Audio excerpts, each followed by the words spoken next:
बिस्मिल्लाहिर्रहमानिर्रहीम। खातिन हज़रात, मैं हूं अख्तर अब्बास और आप सबको अस्सलाम वालेकुम। आउटडोर में इन खूबसूरत फूलों के साथ मैं इन फूलों का नाम नहीं जानता, हालांकि मेरे अपने ही घर के लॉन में है। इंशाल्लाह मैं किस रोज़ अपने माली से पूछने की कोशिश करूंगा। बहुत खूबसूरत हैं, दिखने में भी अच्छे लगते हैं, जैसे लड़कियों के कानों में लगे हुए हों, यहाँ बालों पे लगे हों।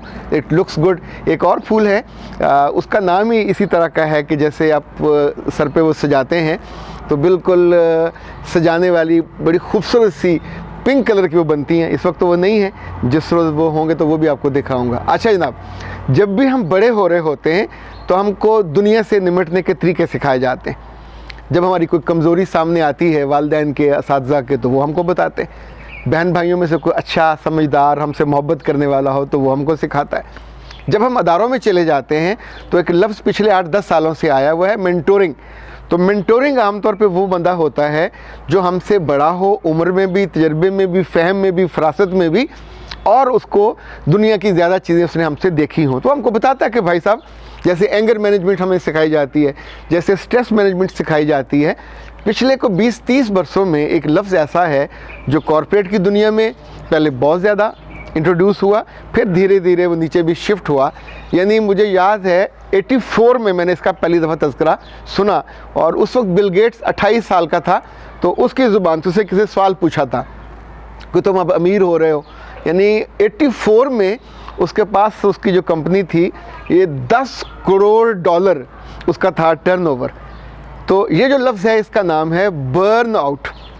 अब आप सोचेंगे बर्नआउट क्या है? जिनको पता है वो तो फ़ौरन उनके कान खड़े होंगे।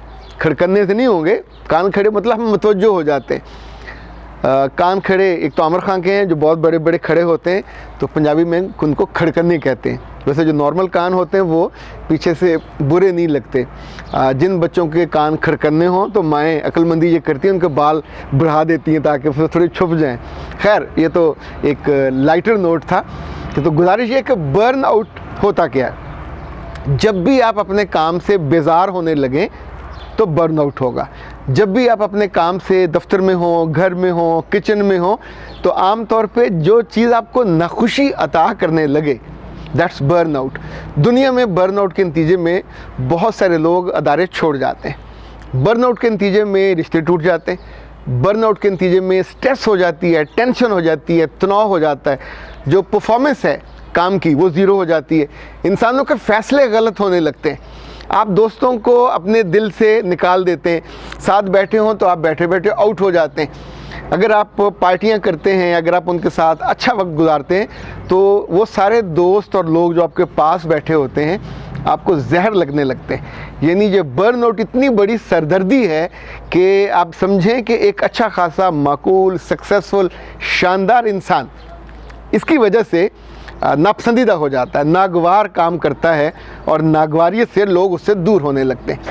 यूरोपीय मुल्कों में, अमेरिका में, ख़ास तौर पे कनाडा में, तो जो ही किसी कंपनी को, चाहे वो होटल हो, चाहे किसी जगह काम करने वाला, अगर वो साइकोलॉजिस्ट के पास जाएगा, डॉक्टर के पास जाएगा, और आम डॉक्टर भी है, अगर उसने कहीं फील कर लिया कि आपके अंदर बर्न आउट हो रहा है, यू आर नॉट सेटिस्फाइड, आपके अंदर बेजारी आ रही है, काम से उकताहट फील हो रही है, तो वो फौरी तौर पे आपकी प्रिस्क्रिप्शन पे लिख देगा यू नीड रेस्ट।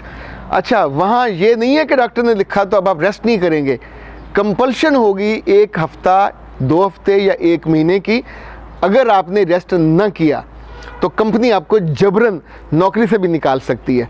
वो प्रिस्क्रिप्शन कंपनी के पास जाती है और कंपनी आमतौर पर होटल बुक करके लोगों को भिजवा देती हैं। पिछले दिनों हमारी एक अजीज़ा कनाडा से इसी कंपल्शन बर्नआउट की वजह से पाकिस्तान तशरीफ़ लाईं। उससे पहले उनके मियाँ भी आए थे जो बहुत अरसा नहीं आए थे। फिर हम सब हैरान थे कि वो कैसे आए, तो पता चला कि उनका भी बर्नआउट था। तो कंपल्शन में उनको भेजा गया कि अगर नहीं जाओगे तो फिर ज़ाहिर है गवर्नमेंट उन असूलों को डंडे के ज़ोर से मनवाती है जो आपकी सेहत से मुताल्लिक़ होते हैं। बर्नआउट में किसी भी उम्र में हो सकता है। आप बॉस हों तो भी हो सकता है, आप मातहत हों तो भी हो सकता है, और अगर आप शाइनिंग स्टार हैं, यानी आपके अंदर बहुत उड़ने की और बहुत आगे जाने की एबिलिटी मौजूद है, और आपका बर्न आउट हो गया तो फिर बड़ा मसला हो जाएगा। फिर आपका करियर ख़राब हो सकता है। आप जिस काम को दिल जमी से करते हो, मैं कभी सोचता हूँ पिछले बीते कम से कम 3 दिहाइयों से मैं कभी अपने काम से बेजार नहीं हुआ। मैं अपने काम को जो भी कर रहा होता हूँ, like I was in Urdu digest, Qaumi digest, जब फूल, तब भी मैं अपनी मर्ज़ी से रात को 2-2 बजे तक बैठ के काम को करता था। नतीजतन मेरे सर से पाँव तक खुशी मूव करती थी। मैं हमेशा नए काम करने का सोचता था, यानी मेरे लिए कभी आज का दिन कल जैसे दिन का साथ नेवर हैपन। अभी देखें, इतने अरसे से आप वीडियोस देखते हैं, हम मौजू को हर दफ़ा नया करते हैं। अभी हमने चैनल नया किया, साथ साथ बुक्स चल रही होती हैं, साथ काउंसलिंग चल रही होती है, तो एक ही वक्त में डाइवर्सिफाइड फील्ड होते हैं, पर सभी अपने आप से जुड़े हुए होते हैं। End of the day I am very productive, I am very constructive, I love to be constructive. तो फिर मैं लोगों की ज़िंदगियों को भी पॉजिटिव भी करता हूँ, उनको कंस्ट्रक्टिव भी बनाता हूँ, और कोशिश करता हूँ कि वो अपने मन में डूब कर अपने आप को भी ढूंढें, अपने रब को भी ढूंढें। जब भी बर्न आउट होने लगे तो मुझसे आप पूछेंगे ना कि कैसे बचे। पहला काम ये है कि आप जिम जाना शुरू कर दें। दूसरा काम ये कीजिए कि 20 से 30 मिनट का वॉक करना शुरू कर दें। तीसरा काम ये कीजिए कि सबसे अच्छे कपड़े निकालिए जो आपके वार्डरोब में हैं, उन्हें इस्त्री कीजिए, टाई लगाइए, पैंट शर्ट पहनिए, शूज़ को पॉलिश कीजिए, और आपके शहर में जो सबसे पसंदीदा शख्सियत है, आपके मन को जो अच्छी लगती है या अच्छा लगता है, उसे कॉल कीजिए, खाना तैयार करो, मैं आ रहा हूँ, और जाके उसके साथ खाना खाइए। अगर वो फुकरा हो, उसकी जेब खाली हो, तो उसे कहे आम कमें, कहीं खाना खाने चलते हैं। आप उधर जा सकते हैं, अंदरूनी शहर जा सकते हो, किसी फूड स्ट्रीट जा सकते हो, और उस दौरान आप घर के बारे में, अपने काम के बारे में कोई एक लफ्ज़ नहीं, ना सुनेंगे ना सोचेंगे।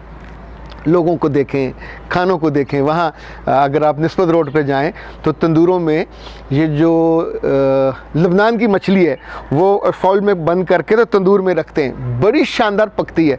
इसी तौर पे रंग रंग के खाने बन रहे होते हैं, रंग रंग के लोग आ रहे होते हैं, कुछ खाबे खा रहे होते हैं, कुछ छोटे छोटे लुकमे ले रहे होते हैं। एक और काम कीजिए, ये आजमूदा मैं बता रहा हूँ, जब भी बर्नआउट होने लगे तो दिन के किसी ऐसे वक्त में मस्जिद चले जाइए जब वहाँ कोई ना हो। जाके 2 नफलों से आगाज़ कीजिए, 4-6 जितने आपका, और उस वक्त अगर रोना चाहते हैं तो रोइए, और रब से दुआ हाथ उठा के ना मांगिए। सजदे में जाइए, हाथों को खोलिए, नाक और माथा आपका ज़मीन पे होगा, और कहिए सर जी मैं उदास हूँ, मैं आपके बिना उदास हूँ, मुझे लगता है आप मुझसे थोड़े दूर हो गए, तो मुझे प्लीज़ अपने से दूर मत कीजिए। ना अपनी रज़ा को मुझसे छीनिए, ना अपने फजल और करम को मुझसे दूर कीजिए। जो मेरी कमी कोताही है, मेरा दिल क्यों खाली हो रहा है, मुझे वो अता कर दीजिए। अल्लाह ताला हमेशा वापस दे देता है। दूसरा, मस्जिद को साफ़ कीजिए। औखा काम बता रहा हूँ, लेकिन हमने ये किया है।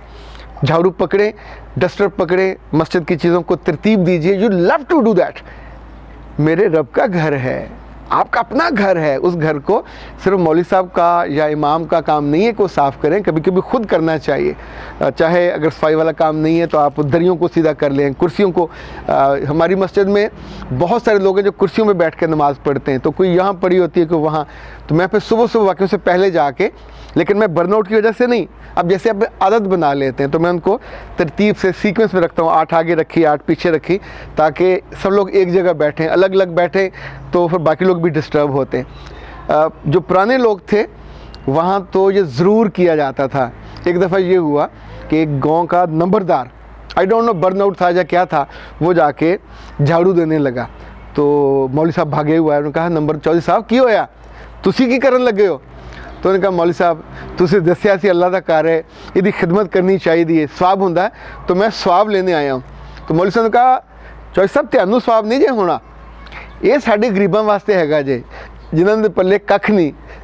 आपको अल्लाह ने दौलत दी है, आपको अल्लाह ने इख्तियार दिया, जाओ जाके लोगों पे पैसे खर्च करो, जाके लोगों को खाना खिलाओ, लोगों की खिदमत करो, आपको स्वाब वहाँ से मिलना है। कुछ काम हमारे लिए रहने दें। तो वो लोग जो मस्जिद में नहीं जाते उनको ज़रूर जाना चाहिए। उनको ज़रूर जाके, आप के घर में अगर फूल है तो आप फूल को पकड़िए, उसको देखिए, और अगर प्यार कर सकते हैं तो ऐ मेरे फूल यार तू बहुत खूबसूरत लग रहा है, सोना लग रहा है, दिल खुश हो गया, उसे डायलॉग बोलिए। अगर वो फूल मुस्कुराए ना तो मुझे कहिएगा, पर उसके साथ साथ आपका अपना दिल भी मुस्कुराने लगता है। बाज़ कंपनियां, अगर आप कंपनियों के मालिक हैं तो अपने अच्छे मैनेजर्स के लिए एक दिन की छुट्टी लाजिम करके उसे मरीज स्वाद भेजें, उसका ख़र्चा खुद दें, होटल बुक कराइए, वहाँ से वो वापस आएगा तो उसकी परफॉर्मेंस पहले से ज़्यादा अच्छी होगी। फ़ैसले ज़्यादा अच्छे करेगा। जो जितने नए बच्चे हैं जो उनको पैसे आने लगते हैं तो पैसों के इश्क में मुब्तला हो जाते हैं, फिर जल्दी बेजार हो जाते हैं, तो इनको भी अल्लाह की राह पे भी खर्च करना चाहिए, खाने बांटने चाहिए अपने हाथों से। और दूसरा, फिर कभी कभी तफरीह के लिए चले जाना चाहिए। जो सारी उम्र लोगों से खाते रहे हों उन्हें ख़ुद खिलाना चाहिए, तो आपको एक ऐसा फ्लेवर मिलेगा कि अच्छा, मुझे याद है बिल गेट्स से किसी ने पूछा कि जब तुम्हारे पास बहुत पैसा आ जाएगा, ये 3-4 दहाइयाँ पहले की बात है, तो क्या फिर तुम बर्नआउट का शिकार हो जाओगे? उसने तब ये बात कही थी और वो जुमला बड़ा खूबसूरत था। उसने कहा मैं अपने काम से कभी बेजार ही नहीं होता, यानी मैं जब भी अपने दफ्तर में जाता हूँ मैं हमेशा नए काम का सोचता हूँ। अब ये जो जज्बा है, ये जो आपके अंदर क्रिएटिविटी है, ये आपको मरने नहीं देती, थकने नहीं देती, ये आपको हारने भी नहीं देती। सो ज़िंदगी में याद रखिएगा, जो लोग मुझे सुनते हैं, मुझसे मोहब्बत करते हैं, मेरे लफ्ज़ों को अहम गर्दानते हैं, ये सारे लफ्ज़ पूरी मोहब्बत के साथ आपके लिए तोहफ़ा हैं। इनको याद रखिएगा, अपनी आंखों में सजाइए, अपने दिल में बसाइए और इस बर्नआउट से हमेशा बच के रहिए, ताकि आप पसंदीदा रहें लोगों की निगाहों में, लोगों के दिलों में, लोगों के लफ्ज़ों में, और ख़ुद मेरे रब के पसंदीदा बंदों की लिस्ट में रहें। अख्तर अब्बास को दीजिए इजाज़त। अस्सलाम वालेकुम।